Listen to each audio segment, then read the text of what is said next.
Tucker Carlson Tonight host accuses Democrats of plotting revenge against the party they just defeated. As of noon Wednesday, the Trump administration will officially come to an end.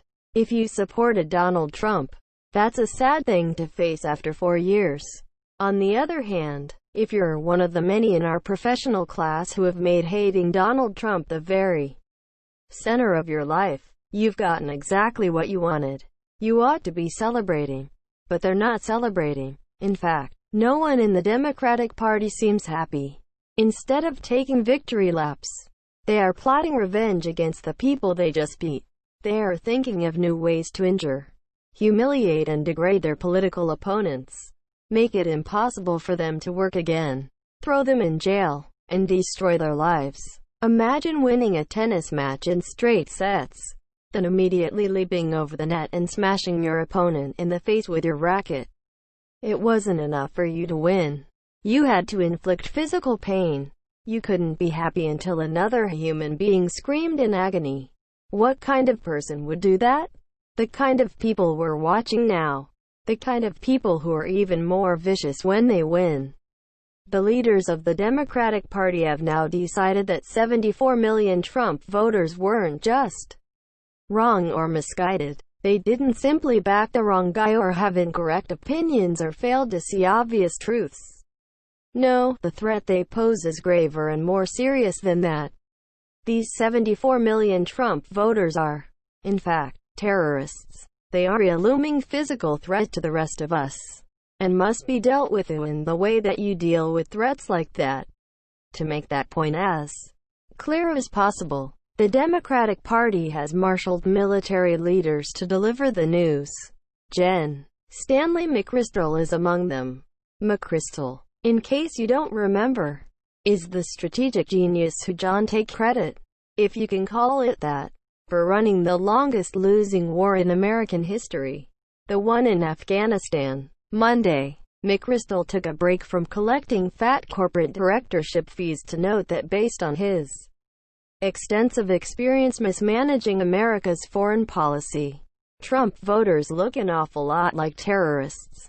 I did see a similar dynamic in the evolution of Al-Qaeda in Iraq, McChrystal said, where a whole generation of angry Arab youth with very poor prospects followed a powerful leader who promised to take them back to a time to a better place. And he led them to embrace an ideology that justified their violence. This is now happening in America. Thanks, Stan. Sometime when you can manage to spare a moment from getting rich from your failures and America's decline. We'd love to know exactly what went wrong in Afghanistan. Until then, though, Andy McCabe would like to put a finer point on the matter.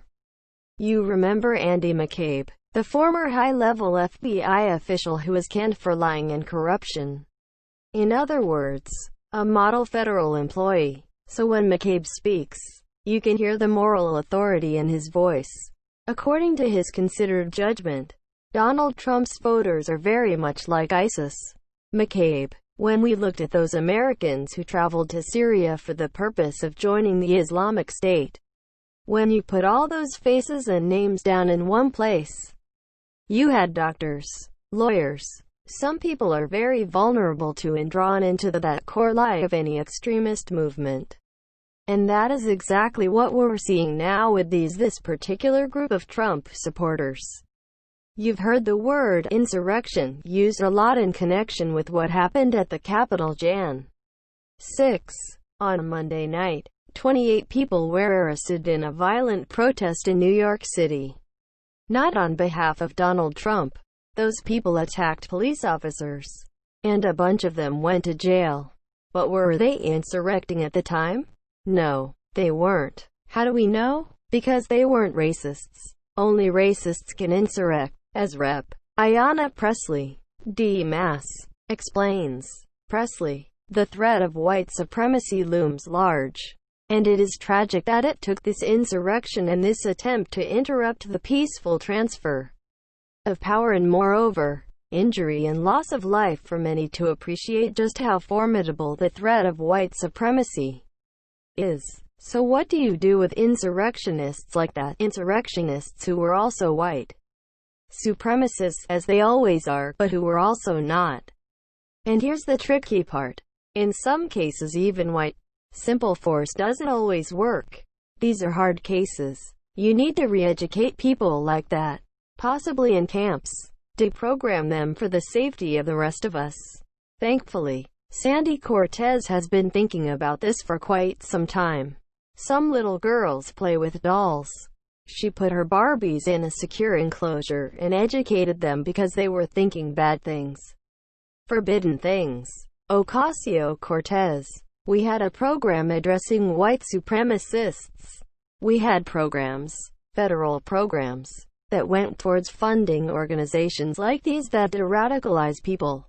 And President Trump pulled the plug on federal funding for some of these programs, and so one thing that we know is that we have to get that funding right back up, and we probably need to double, triple, quadruple or increase funding for these de-radicalization programs by this point.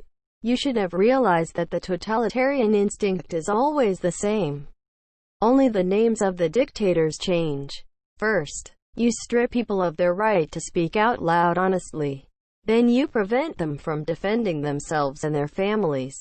And then, because you now can, you force them at gunpoint to read your catechism and accept your orthodoxy. The scary thing is that's where we're heading. Sandy Cortez and her friends are no longer a fringe element within the Democratic Party. Joe Biden ran as a moderate. People voted for him because they thought he was. But Joe Biden's victory was really a victory for Sandy Cortez and that part of the Democratic Party. They are closer now than they've ever been to taking control. The reason for that is very simple. There is a massive power vacuum at the center of the incoming administration. Joe Biden is fading. That is not a personal attack. It's a statement of fact. He is not capable of running the government or pushing back against the radicals in his party. The people around Joe Biden know this very well, and that includes people very close to him, including his relatives. People who loved Joe Biden were upset when he ran for president. They know he can't do the job, and they are very worried about what happens next. That is not speculation. They have said so out loud. And no honest person in Joe Biden's orbit will deny this. So the question is, who will fill the power vacuum within the Biden administration? There are still reasonable people within the Democratic Party. There are people who have a stake in this country and don't want to destroy it. Now is the time for those people, the reasonable people in the Democratic Party, to step up forcefully and call off the war their party is planning on millions of fellow Americans. And it is war. They're planning a 9/11 commission, blanket censorship, mass arrests, deprogramming. These are not subtle indicators. These are fire alarms, and everyone can see them. In the last week, CNN and the Washington Post have called for Fox News to be shut down by force because they don't like our views. Other members of Congress on the other side just tore up the mask completely and launched into open race hate on television. Here's Rep. Jamal Bowman, DNY, explaining that the real problem with this country is white people.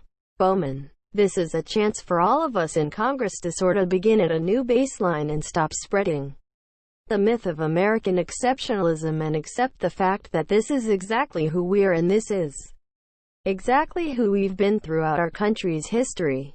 Whenever there is social progress, there's white backlash. The story here is not that one member of Congress said this on television. The story is that many members of Congress and members of our media say this on television every single day, attacking huge groups of Americans on the basis of their skin color. Nobody pushes back as if there are no consequences to talking that way. But there are. We ask again, how long can people keep talking like that and acting like this before something breaks? Before one of those 74 million becomes as overwrought and paranoid from watching demagogues like Jamal Bowman attack him on MSNBC that he does something truly awful that can't be taken back? That's where this is going until and unless someone responsible within the Democratic Party appears and puts a stop to it. It's time for the victors to accept their victory. Forgive the team they beat and to move on. You won. Be happy now. Improve the country you inherited.